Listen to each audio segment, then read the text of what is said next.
too much. Juicy's a tasty treat for little. Let's slide out to the lobby to get your spots and numbs. Let's be to get your spots and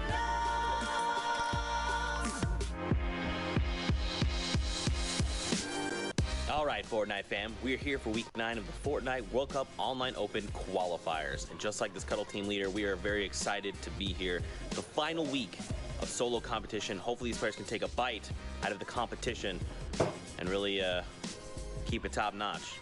Codename Elf. Guys, are you ready for week 9, the finals day? Man, I just had a whole bag of cookies. A whole bag of cookies. He's the yes man. I'm so happy I don't have to be near Zeke for much longer. We got some qualification. We got a dancing banana too. I want to see Zeke wear that at some point during the World Cup. Fortnite fam, you guys know I love it when you use that hashtag Fortnite World Cup. We actually have a social producer that helps sift through all the tweets and all the incredible things you guys send us, and his name is Nick Brown. All right, guys, my name is Nick Brown, and for the Fortnite World Cup qualifiers, I've been working as a social producer. So basically, every time any of the casters say use the hashtag Fortnite World Cup, I'm the one who plays defense to make sure that none of those cheeky tweets with bad words end up on the big screen.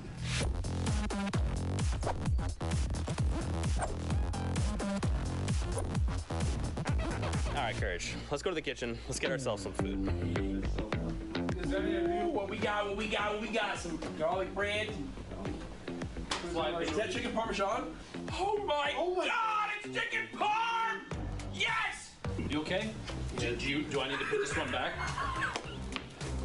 Bro, they put garlic bread in for me. You think I'm not gonna get 3 pizzas? Come on. What's up, Fortnite fam? It's Squints here, and recently we've been trying to level up the observing, so we challenge our observers to get cool dynamic shots and keep them smooth and technically awesome. And let's share some of our favorite shots with you guys. I can't imagine the weight that these competitors must feel in their... Whoa, okay, okay. Wow. Seems like the observers are having a little bit of competition back there. All right, observers, let's get it. And then tried to challenge those fights, and that just freaked me out. What? Speaking about something freaky. There is Nick just above Chap's foot.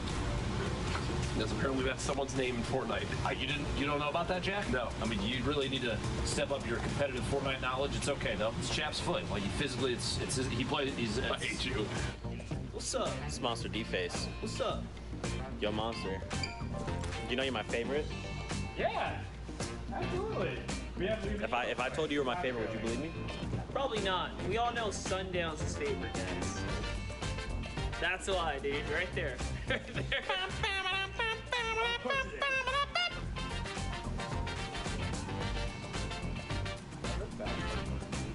What?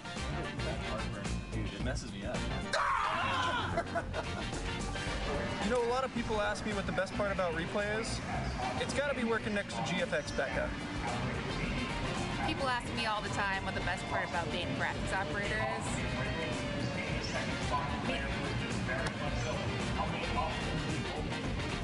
Someone here specifically that keeps the ball rolling no matter what happens, and his name is Jordan. What's up, Fortnite fam? My name's Jordan, and I am the production manager on the Fortnite World Cup Online Open. My job includes making sure the production happens smoothly, handling staffing, catering, any technical issues that may arise, making sure everyone else is doing their job.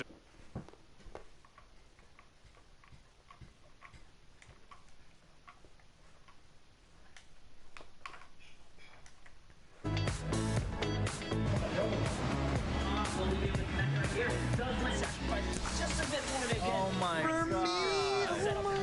That's really special. Not for you. I don't know if you realize it's completely uncontested. It's over. Week 9 is done. Goodbye.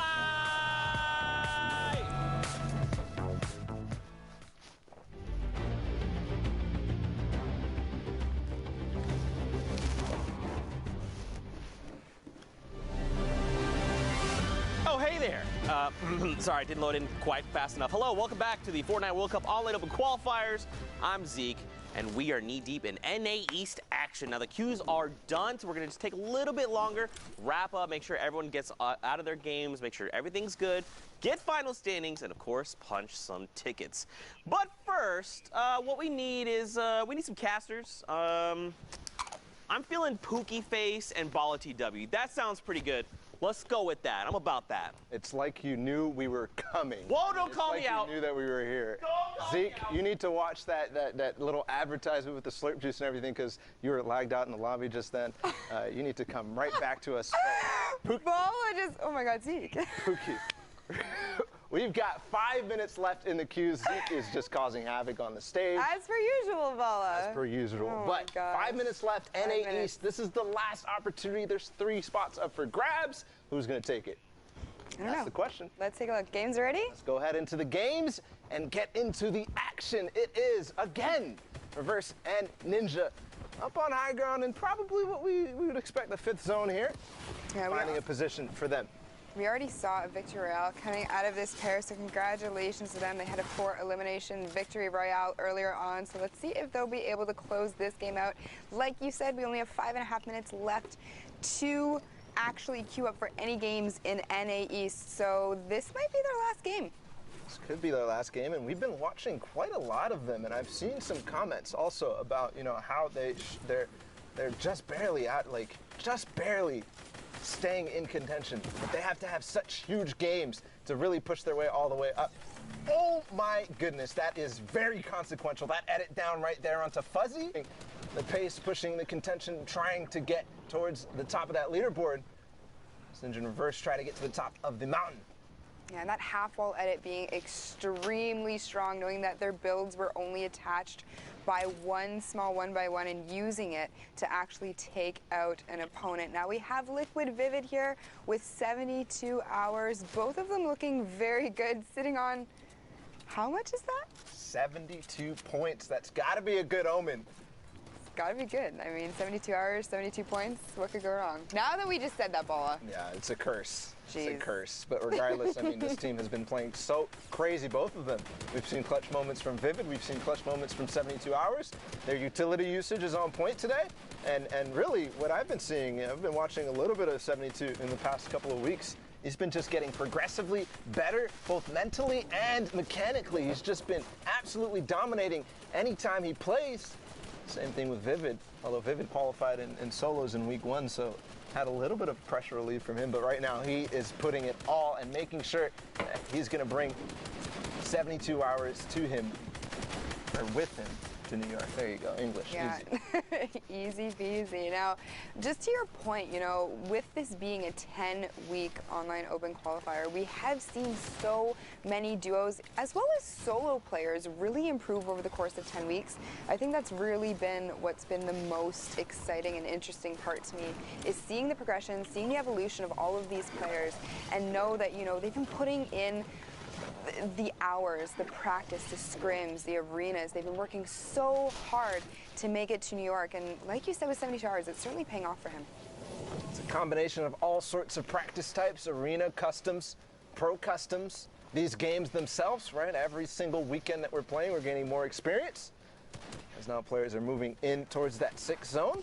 Shadow Bomb's coming as well. He's going to get right back in with Vivid. The edit down from Vivid, because you can't actually edit while you're in shadow form, so he's making sure that he's going to get safe in the box before he becomes apparent and visible to all the players around him again. Yeah, and using that Shadow Bomb effectively to make sure that he did get in there to safety. He didn't have a ton of HP, but it isn't going to matter. He takes out Balti Sama there with the combat shotgun and is going to use another Shadow Bomb to rotate. Now, Vivid actually went over to his left and circled around. They were split for a little bit of time there, but it doesn't matter. Again, no edits there for 72, but he is going to be picked up by his teammate Vivid and is going to be able to shield up safely. Getting ahead of the pack a little bit, Vivid is, as 72 Hours looks right back and knows that that pack is ready for him to come with Vivid. That's a strategy that these duos are constantly using and pioneered by Zexro and Vinny themselves. These are the first people who really started to start pathing for each other, which is Zexro and Vinny pathing for each other, and then one player staying back. That's how they got those high elimination games around Winter Royale, TwitchCon, and the like. Yeah, I'm just taking a look at all of the names in here. You know, we have Flossin, who unfortunately did just go down to Flex, Reversuke, Ninja, Vivid, 72 Hours, Zexro, and Vinny. This is a huge lobby, but players are dropping so quickly. We only have 11 players remaining, 8 duos in total. Zexro and Vinny looking very good here with their positioning. They have a ton of mats, a ton of utility. They're looking really good right now, Bala. Looking really good, that's for sure. I saw Vivid go down in the feed, so looking for 72 hours still, but Zexro just bringing the pressure right onto Reverse, knowing that he can capitalize on this elimination, and then Vinny also having the path still, knowing that he can get right back to his teammate. And with the good awareness to realize he's getting shot from above. Now going to take the slurps, take some time to realize his situation. They're in top 5 in terms of duos right now, so all the point thresholds are clear. He's going to take out Kwanzi and then Flex right in the corner. Perfect pinch there from Vinny and Zexro, and perfect opportunity to take that, but still getting pressured from all angles. Pookie. Yeah, and they are on mid-ground right now. They are getting pressure, but it doesn't matter. It's like they're playing on a completely different level right now. Their awareness in these builds is absolutely incredible. They own everything here, so being able to utilize the edits to drop down and control mid-ground the way they are, it's almost like low ground, but you've got a little bit of wiggle room to work with. A little bit of wiggle room to work with. We're coming into the final players here. The edits coming in at the same time from Vinny and Zexro there. Perfect opportunity taken onto Seti. 5 players remaining, 3 total duos. They're completely on low ground right now, and they've got barely any more mats to work with. But guess who is still in the game? It's 72 Hours, still up on the highest point in the game, I believe. But hold on, a bunch of players making a play with the launch pad. Vinny's already up there, but Leo is going to take it. They're going to knock him down and force an engagement. Everything is going down. It's now Zexro and Vinny who take complete control of that situation. It's all on to 72 Hours down on low ground. Is he going to be able to clutch up against 2 of the most prolific fraggers in the game? These guys are known for grabbing tons of high elimination games. Right now, they're all waiting for it. The turret's going to come down, and that's not going to be anything that you want to see from 72 Hours. Zexro and Vinny clean up, and they're on their way to New York, too. Congratulations to the TSM boys. You love to see it, but you can see in that match ball at the very end how quickly that shifted. You know, 72 Hours had high ground, and one launch pad changed the whole face of that game, and he was then essentially on ultimate low ground. Unfortunately for him, Vinny and Zexro. I've got to question whether that engagement is really going to mean one of those duos is going to qualify versus the other, right? It comes down to 4 points are left, or actually 5 points for 72 Hours are left on the board there from that victory royale. Here we are. He could have taken out Zexro and Vinny at the same time, but another thing is Zexro dealing with that tendonitis. He is not looking like he has any sort of issues today. He's been worried about his career, his future. For now, he's pushing his way, making sure he's playing through. And another, I mean, that's been something he's been dealing with, but we also just saw Skyte and Vato in EU qualify, and he is also dealing with that situation. He actually posted a long-winded explanation about his confidence, his tendonitis issues, and how it led up from week 1 all the way up to week 10. And I mean, you know what? Today is game day, Bala. So these guys know, you know, the adrenaline has to be pumping with them. You know, so any kind of pain or discomfort he's in may just be pushed to the wayside, might not even be at the forefront of his mind. He is trying to get as many games in as he can, play as hard as he can so that he can get that spot in New York. But kudos to him for kind of playing through and pushing through. That just shows how much these games and these tournaments and the World Cup essentially means to these players. Now into this game, the 5th zone about to close that half in, half out right around the block. And Pookie, we're getting close to that placement threshold, that top 15. Yeah, we're getting close. There are still 32 players, 17 duos remaining. Only a couple of solo players here, so we're gonna have to see how this shakes out. I love getting into these endgame situations when there's still so many duos alive, and just like that, Ken Kyer Moth goes down to Holo King, just absolutely not aware that both of these players were in the box right below him. It almost felt like he was a little too overconfident, actually, maybe seeing that they're there, seeing that they're taking his wall, seeing that they're approaching his stairs, and not really caring and saying, hey, I want to still challenge this. I want to make sure that I have this space. Oh, and up at the top. Forward.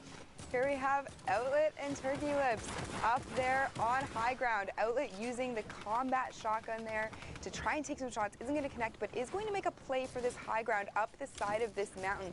Now, he does have a ton of materials, but we've seen time and time again how quickly those go when you are having to traverse these very hilly terrains. He is taking shots down below him, and he has covered above him, so he is very, very safe right now. Turkey Lips is actually behind him, also doing a little bit of work, trying to get some shots in on other players, so they're in a good position right now.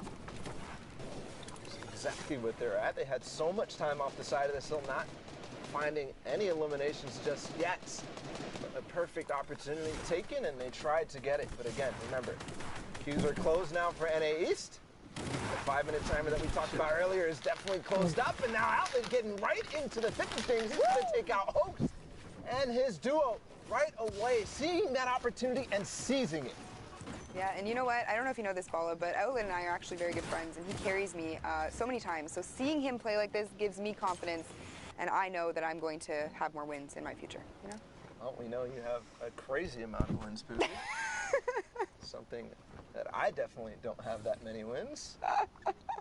I mean, it's just a win, Bala. You know, you can edit like no one's business, so, you know. Victory Royale is a Victory Royale, one of the most important things in Fortnite. You know, it makes me jealous. But regardless, these guys are all looking for it to get towards New York right now. Demo and Bizzle, we saw them have such an important clutch performance getting towards the end with a couple of different players. But here, Demo picking up Sunny. Is it their time to shine? Demo and Bizzle right now looking to see, can they get through here safely? Where can they go from here? And it's just going to be tunneling forward. No opportunities really presenting themselves just yet, but Demo is looking and forcing opportunities. One comes through from Bizzle because they were all focused on Demo, and I think that is actually going to be 2 total eliminations. He might go down the zone, I think, if he's not careful, but hold on, Bizzle is stuck here against Commandment and High Sky. It looks like Demo did end up disengaging there. Now, whether he had some kind of heals of slurp juice or no, he does end up going down, unfortunately, for Bizzle. His partner is going to be left behind there. That's unfortunate. That is so unfortunate. What happened there was Bizzle was in shadow form. He was trying to get edited down from his teammate Demo, but when he made that edit, High Sky and Commandment immediately took that opportunity to say, hey, I'm going to go ahead and take you out. He's gone. Bizzle now trying to clutch, still fighting against Commandment and High Sky, but I think that might be it. Yes, Bizzle did end up going down just then, I believe, but Kez and Fung right now taking out Commandment as well, who did take out Bizzle just then. So Kez and Fung, all of a sudden, they're in a strong position. High Sky is still above them. But that might be changing very soon here, but no, the ramp over and the pressure coming in. Yes, what a shot there from Kez from down below. And speaking of down below, everything all of a sudden is gone for Bolt Glaze. He has no materials. And while they all fought down below and while the fight on high ground ended up going down, Kez and Fung take advantage from mid ground and clean out both high ground and low ground. Oh, look at that fossil, Bala. There were so many things that were happening at once there. We had so many fights occurring on high, mid, low ground. I feel as though at one point, you know, we had 20 people alive, and then it went down to 2, and then the game was over. It took a lot for me to be able to digest everything that just happened in that last match. But forget about that, because we have another one here, and we are looking at Steens right now. RBK Gilly, unfortunately, his partner not in this match anymore, but Steens has got he's got the bush on, so you know what that means. And a little whip skin. So I don't actually know what this means. It's kind of confusing, actually. I don't know. I was hoping you could give me an explanation. That's why I set you up for that. But you definitely didn't take it. So, you know, we're just hashtag Fortnite World Cup. If you can give us an explanation as to, you know, what kind of joke I was trying to make there, the bush.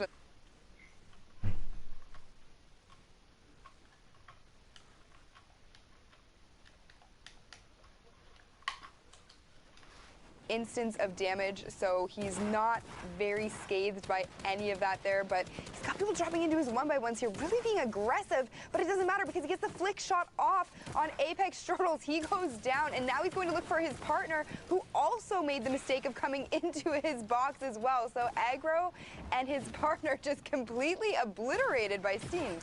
Steens is not stopping either. I was actually wondering, There, he is finally going to go down, and I think that's kind of a representative of the play style that he was playing. He had the bush on earlier. He had so many different things going on. Playing a little bit like scared when they got into his box, continuing to make these edits, continuing to try to get away, but they did not want to let him go. Now we're already actually down to 6 duels remaining. This is one of the most aggressive games. Must be one of those W key games towards the end of the queues where people try to get one more game on top of a full-on, push for getting the most eliminations. And I've already seen Zayton sack in one of these games right now. I see them in this game, and they're notorious for getting a crazy amount of eliminations. But hold that, because it's Parur right here is getting the most out of this game, but finally going to start getting pressured. Is out in the open. Put an end to the kind of rain here as the 5th or 6th zone starts to move. Yeah, he is going to use a mini there to get himself shielded back up to 150 effective health, but he does have the 6 Shadow Bombs, Bala, as well as 3 times 20 instant health pots essentially sitting in his inventory there. So he is going to take the high ground, but gets rifted up, is going to drop down completely and try to make a play on any opponents that are, coming into the zone that are pulling their gliders way too early. Isn't going to hit any shots, but now looking to low ground hits for 36 and then 72. Rips the shield completely off of one of his opponents. That was ridiculous. Just the damage that he's instantly putting on that player. Unfortunately, when you're in shadow form right now anymore, especially with patch 9.3, you can't get the lock onto those players when you're controller there. So now Parur, I don't know what I'm calling this guy, but regardless, he's getting pressured and he keeps splitting up with his teammate Buka. He was down below earlier, right before he got rifted. He was pressuring all sides, and Buka was somewhere else, making sure that, I'm covering you. But they're actually going up against Envy, Lanane, and Tyler 15, and guess what? This is a World Cup qualifier team. So Buka and Parur got some work to do ahead of them. They do, and I don't understand why Parur's not actually utilizing his health that he has right now. Oh, I think he's about to use it. Yeah, he's going to call Buka over. They are going to use it together. Use that AoE to get themselves a little bit more health and shield, but it doesn't matter because Lanane and Tyler know. They know what they're trying to do. They saw the campfire, and it's not going to be enough. Envy and Lanane now looking for Buka. Buka took out Tyler, so now it's a 1v1. It's not a 1v1. There's one more what's happening? There's one more player somewhere around. But all of a sudden he gets rifted, and there's so much going on in the final moments, which is crazy because of how many players were in this, but he's going to go full challenge. Lanane does not have any chill. He's just going for it right now. He knows that these guys are all fighting, and he is so low on health. He cannot take any fall damage. That's why he opts to take that Shadow Bomb. But I think that was a mistake as he starts to get chunked right down, but not too much has been revealed. But no, Dylan on TTV is going to take him out at the last second. Zweedy, who they came out of nowhere. They must have been in shadow form the entire time because I didn't see them. Or on ultimate high ground. I have no idea where these players were. It's like you said, they may have been in shadow form. I think possibly they were on high ground. Who knows where they were? It doesn't matter. The fact is that they've netted themselves a victory royale, and we are going into one more game here. We have only 6 players remaining in this one, 3 duos, so it's going to be a 2v2v2. It is the 5th circle, though, so look at this game, Bala. Yeah, I'm surprised at the amount of points that a lot of these players are having and ending up in these games. We talk about, those games right before the queues end, and people playing them out to try to go for those high elimination games because